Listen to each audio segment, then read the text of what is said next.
Bonjour la France. What the fuck?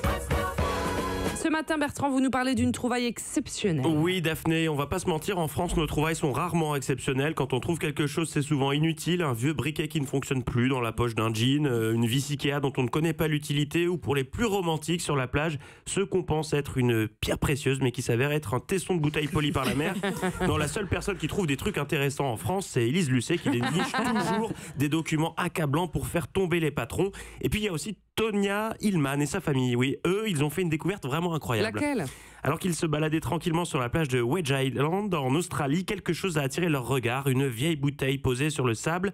Tonya, toujours à la recherche de petits bibelots vintage, s'est dit qu'une fois désinfectée, elle aurait toute sa place dans sa bibliothèque. Mais alors qu'elle observait la bouteille, la mère de famille s'est aperçue qu'elle était particulière. Mais alors, qu'avait-elle de si spécial ? S'agissait-il d'une bouteille de whisky vide oubliée par Mathilde Terrier après une soirée trop arrosée sur le port olympique de Barcelone ? Ou alors, cette bouteille contenait-elle un message d'alerte envoyé des îles Fidji par Denis Brognard demandant le rétablissement du signal de TF1 sur toutes les boxes ? Non, rien de tout ça. Cette bouteille contenait un message noué à l'aide d'une ficelle, message in a bottle comme on dit chez les forces de l'ordre. Mais non, mais que disait le message ? Eh bien, après avoir fait sécher la bouteille et le parchemin qu'elle contenait, Tonya a découvert qu'il s'agissait d'un formulaire imprimé en allemand avec une écriture peu lisible, elle aussi en allemand. Le message daté du 12 juin 1886 indiquait que la bouteille avait été jetée depuis un voilier allemand nommé Paula à 950 km de la côte ouest australienne. Au verso, il était demandé de renvoyer le formulaire à l'observatoire naval d'Hambourg ou au consulat allemand le plus proche en écrivant où et quand la bouteille avait été trouvée.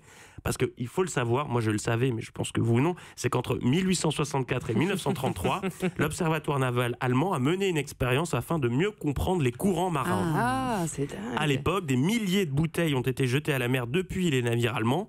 Dans chacune d'entre elles, le capitaine indiquait la date, les coordonnées de son bateau et des détails à propos de son itinéraire. Et c'est une de ces bouteilles que la famille a retrouvée. Alors, qu'est-ce qu'ils en ont fait ? Ils l'ont confiée au musée d'État d'Australie occidentale et des expertises ont permis de prouver qu'il s'agissait d'une bouteille de gin hollandais et d'un papier bon marché datant tous les deux du milieu du 19e.